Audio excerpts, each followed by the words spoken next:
네, 위드 아티스트 30회. 오늘은 박생광 선생님에 대해서 이야기해 보도록 하겠습니다. 오늘 우리가 다음 주 수요일 날이 대통령 선거이죠. 그래서 굉장히 지금 막바지에 와서 어떤 선거 열풍이 뜨거워졌고요. 저는 그런 생각을 해봤습니다. 정말 이런 개인과 정당을 위한 대통령이 아니라 정말 국가와 민족을 위해서 일을 할 수 있는 이런 일꾼, 그리고 문화에 관심이 많은 대통령, 이런 분들이 선출이 돼서 우리나라가 정말 경제나 문화 이런 데에서는 대단한 대한민국인데, 이 정치의 좀 후진성 이런 것을 벗어나서 우리가 더 한 단계 업그레이드 될 수 있는 이런 대통령이 뽑혔으면 좋겠습니다. 오늘 제가 박생광 선생님을 이야기하게 되는 거는요, 박생광 선생님이 1904년에 태어나서 1985년에 타계를 했습니다. 그러니까 벌써 선생님이 떠난 지가 35년이 됐습니다. 그래서 우리 박생광 선생님 호를 내고 한글로 그대로 그렇게 호를 가지고 있었는데요. 저는 이 박생광 선생님에 대한 관심을 갖게 된 거는 그분이 사실 70년대까지만 하더라도 거의 이렇게 좀 덜 알려진 이런 그냥 화가 이렇게 정도로만 우리가 거론이 됐었는데, 그분이 결정적인 거는 1981년도 백상기념관에서 전시를 하면서 뒤늦게 연세가 많이 들어서 어떤 작품이 폭발적인 힘을 갖고 또 미술계에서 이렇게 평가를 받았습니다. 우리가 일반적으로 뭐 동양화, 한국화면 뭐 북종화, 남종화 이렇게 크게 대별을 하죠. 그럼 북종화는 또 어떻게 보면 채색을 강조하는 그런 그림이고, 또 일반적으로 우리가 더 내려와서는 크게 또 우리 현대에서 한국화를 뭐 수묵화, 채색화 이렇게 대별을 하는데요. 우리 이제 박생광 선생님은 우리 뭐 채색화를 이야기할 때 빼놓을 수 없는 그런 분야예요. 근데 그분이 일본에서 뭐 공부를 하고 또 일본에서 또 활동도 하고 그래가지고 그분의 그림이 우리가 그 채색화에 대한 어떤 관념 이런 것 때문에 뭐 외색이다, 그 영향을 받았다, 일본화 뭐 이런 걸로 해서 굉장히 좀 폄하하던 그런 시대가 있었습니다. 그러나 정말 채색이야말로 우리나라의 뭐 벽화, 무속, 민화, 우리가 정말 또 그 색에 대한 거를 굉장히 이렇게 숭상하게 됐던 그런 민족이기도 하죠. 그래서 그 정말 말년에 그 몇 년 동안에 활동하면서 꽃을 피웠던, 어떻게 보면 81년도 백상기념관에서 전시, 그 후에 미술회관에서 전시, 그 몇 년 사이에 일생의 모든 것을 쏟아본 그런 작가 선생님으로 기억을 하시게 됩니다. 그래서 오늘 저희가 가지고 있는 자료를 가지고 내고 박생광이라는 분이 어떤 분인가 여러분들이 한번 함께 생각해 보면 좋을 것 같습니다. 여기 지금 보여주는 그림이 1977년도의 그림인데요. 이때 이제 뭐 이렇게 묵으로 그렸었는데, 이럴 때는 뭐 별로 주목을 받지를 못했습니다. 그래서 지금 위에 70년이네요. 그러면 선생님도 부산 광복동 희다방, 옛날에는 뭐 꼭 화랑이 아니래도 이런 다방에서도 전시를 했었었죠. 그 당시 파초라는 그림이에요. 70년도. 그 이후에 국립현대미술관에서 있었던 한국 현역 원로작가 초대전이라서, 이게 한라산 조망인데요. 그 어떤 한라산에 이거를 약간 좀 면부나 입체파적 이런 경향이 이런 거를 좀 보인 적이 있었습니다. 그리고 선생님이 그 78년도 되면은 이제 개인전을 사실 늦게 시작을 했었던 거죠. 두 번째 개인전 준비하는 동양화가 박생광, 화력 50년인데 굽힐 줄 모르는 불길의 정신, 이렇게 전시가 이루어지고 했습니다. 그리고 선생님이 이제 실질적으로 화단의 어떤 큰 평가를 나타내기 시작했던 거는 중앙일보사에서 주는 중앙문화대상이라는 상이 있었습니다. 근데 그 당시 중앙문화대상의 예술 부분에서 박생광 선생님이 이 상을 받았어요. 그래서 우리 그림 찾는 기쁨의 고달픔 1호, 화력 60년 만에 새로 평가를 받았다. 이 상이 선생님한테는 굉장히 기폭제가 된 거죠. 그리고 아까 말씀드린 대로 백상기념관, 지금 안국동 로타리에서 지금 서울공예박물관이 생겼죠. 그 바로 길 옆쪽 코너에 백상기념관이 있습니다. 그래서 나이 들고 한 사람들은 그 백상기념관을 기억을 하는데요. 이 백상기념관은 사실은 한국일보하고 관련이 있었던 그런 기념관이죠. 여기서 이제 전시를 했었던 겁니다. 그래서 그 당시 이제 전시를 하면서 민속, 불상을 토대로 한국화의 새 방향 추구, 강렬한 색감, 조형의식으로 자기 세계를 구축했다. 이런 이야기가 이제 거론이 됐습니다. 그래서 그리고 그 이듬해 82년도에 연세가 많은 노구를 이끌고 인도라든지 이런 데 여행을 가셨던 거예요. 그래서 85짜리 8점에 석가의 일생을 담았다. 이 사백호, 해초, 뭐 청담, 인왕산, 뭐 대작 20점 내년 가을에 목표로 해서 완성을 하겠다 하면서 이제 이런 것들이 선생님한테 이렇게 보여줬죠. 그래서 석가모니 일생 작품화, 원로화가 성지순례, 인도 미술관장 요청으로 즉석에서 개인전도 했다. 그래서 또 여행이 선생님한테는 큰 기폭제가 됐던 겁니다.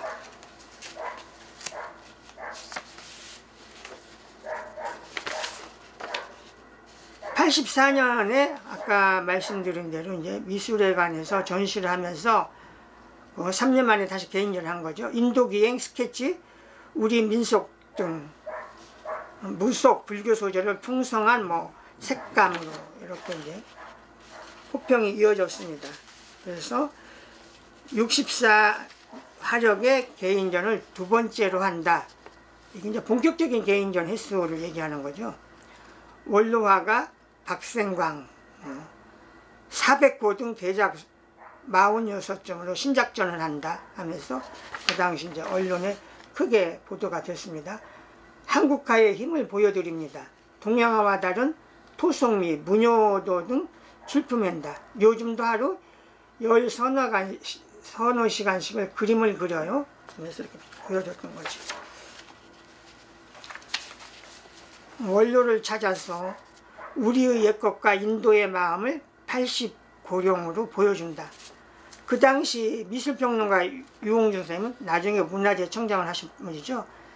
단청, 원색, 화면마다 힘 가득 박생광 작품전을 보고 낱낱의 형상들이 한 주제로 어우러졌다. 이런 분들도 이제 선생님을 크게 평가하기 시작한 거죠. 이것이 경향신문 84년 2월 8일 와이드 인터뷰인데요. 신춘 탐방 최일남의 산책인데요. 원로화백 박생광 선생, 진짜 예술가는 도중하차가 없습니다. 그림 파는 거 좋지만 마음이 깨끗해야죠. 대중영합하려 삼류산수화를 그려서야 되냐, 이런 이야기. 그래서 아오처럼 그대로 살다 가고프다. 선생님에 대한 이런 하고, 또 그 뒤에 보면은 건강 팔순의 비결은 자유다. 가끔 시내 나와 친구들과 맥주 마시고, 이런 이야기도 선생님의 건강에 대한 비결 이런 게 소개가 됐습니다. 선생님은 또 문인들에서도 관심이 많았는데요. 그 유명한 소설가 이병주 선생님이 내가 본 박생광 해가지고 그 박생광에 대한 어떤 작품 세계 이런 거를 크게 해서 이게 미술세계라는 이런 잡지 이런 곳에 이제 선생님이 좀 이렇게 수록 이게 됐었던 거죠.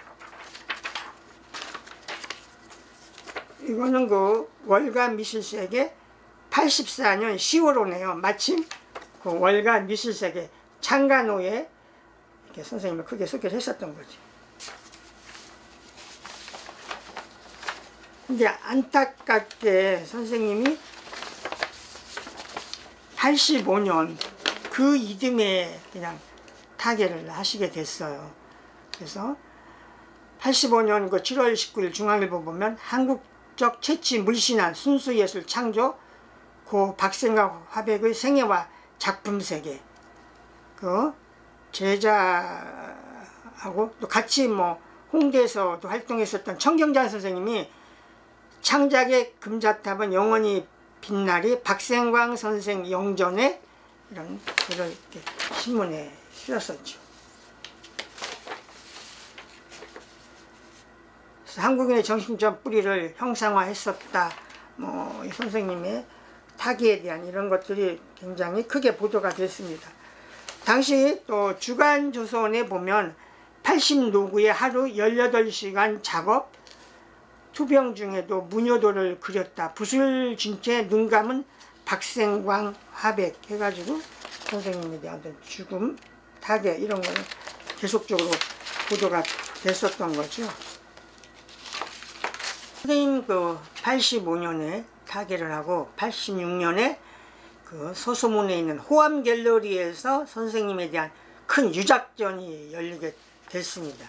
그래서 그 당시 중앙일보 보면 박생광 화백 유작전 5월 20일부터 호암 갤러리에서 평생의 대표작 100여 점 전통 진체화의 독특한 예술세계를 선보인다. 이런 내용들이 이제 보도가 됐었죠. 그래서 그 당시 또 유홍주 미술평론가는 살아 숨쉬는 진체의 미, 역사의 인물화엔 오늘의 삶을 함축했다. 이런 거고요. 그 전시를 열면서 그 중앙일보 기획기사로 박생광전 그 예술가 세계 해서 이런 연재도 선생님에 대한 시리즈로 이렇게 소개를 했습니다. 정말 사후에 더 이렇게 평가가 되셨던 분인데 한국일보에 보면 한국의 명화에서 내고 박생광의 채색화, 강렬한 원색, 뭐 손 뜨거운 민족 정서를 담았다. 이런 기사들요. 또 이거 같은 경우는 지금 한국경제신문의 미술평론가 신앙선생님이 시집가는 날 상스러운 소재 화려한 색채 조화 옛 혼례 행렬의 멋. 그래서 선생님은 또 어떤 민속적인 이런 것도 찾았습니다.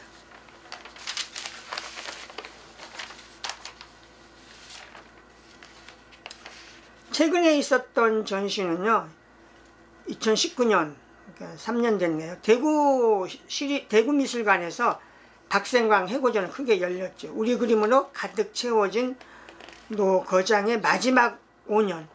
그러니까 사실 선생님의 그 작품 세계는 마지막 81년부터 85년, 그 5년 사이에 어떤 폭발적인 힘을 가지고 보여주신 거죠. 대구미술관 전시에 대한 기사. 그 당시 서울문화투데이인데요. 대구미술관 박생광전 강렬한 색채 역사 또 인물화 전시장에 펼쳐졌다 해서 그런 내용들이 소개가 됐습니다.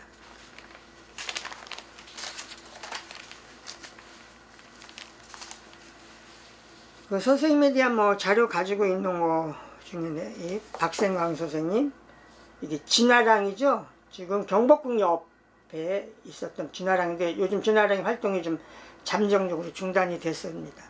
거기 선생님 그 당시에 이런 그림들, 여기는 지금 흑백이지만 우리가 얘기하는 이 모란 이런 거죠. 그에 또 부산에 있는 원화랑에서도 선생님의 전시가 이렇게 이루어졌습니다. 이런 도판들 보시고 여기 보여주는 전시가 선생님의 그 기폭제가 됐던 81년도 백상기념관에서의 전시인데요. 이 당시 이제 선생님의 이런 어떤 도암산이라든지 이런 그림들이 이제 굉장히 좋은 평가를 받았던 거죠. 그리고 청담 대종사 이런 분을 또 이렇게 크게 그렸습니다. 그래서 뭐 공작부인 또 하나는 우리 그 명성황후 시해라고 해야 될까요? 이런 거를 또 다루기도 하고 또 어떤 무속 이런 거를 이런 것들이 선생님의 대표작입니다.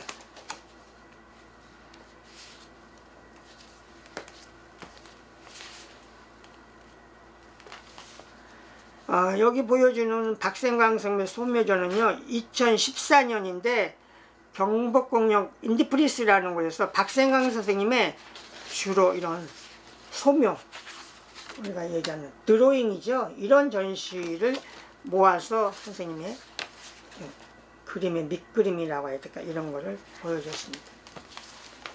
그리고 선생님이 그 85년도에 타계했을 때 월간 공간이라는 잡지에서 정말 높게 평가를 해서 완전히 선생님을 특집호를 만들었었거든요. 그래서 표지부터 박생광에 대한 거를 다 다뤄가지고요.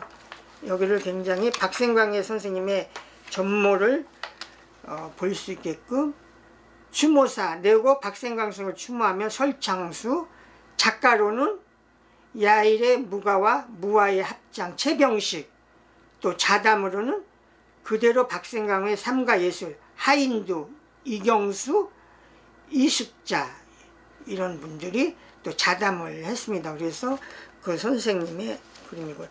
여기 그 보여주는 이 그림이 선생님 대표작이라고 할 수 있는 그 명성황후 시에 관련된 어떤 역사적인 거를 이렇게 선생님이 또 담아냈었죠. 또 뭐 하나은행 예, 어떤 그 사보라고 해야 될까요? 이런데 표지로 이렇게 나왔었던 거. 이거는 뭐 그 이후에 갤러리 현대에서 했었을 때 그 박생광 선생님의 화집. 또 이거는 탄생 100주년으로 해가지고요. 용인의 이영미술관에서 대형 이런 화집을 만들어냈습니다. 그래서 선생님의 뭐 대표적인 이런 작품들이 이렇게 또 여기 실려져 있죠. 선생님의 그 가장 대표적인 화집 박생광, 이거는 거의 뭐 담겨져 있다고 보시면 되고요. 이런 화집. 그리고 또 하나는 저희가 그 박생광 선생님을 이야기할 때 빼놓을 수 없는 분이 그 이영미술관의 김희환 관장님이라고 있습니다. 그분에 대한 이야기는 많이 이렇게 보도가 됐는데요. 이 김희환 관장님이 그 통영의 전영림 선생님하고 또 이 한국가 박생광 선생님을 지속적으로 후원을 했죠. 그래서 이런 거에 보면은 조선일보 기사인데요. 2016년 기사입니다. 후원은 내 운명, 두 화가 후원자로 40년, 전생에 진 빚 갚는 거죠. 그래서 박생광과 전영님을 집중적으로 후원했던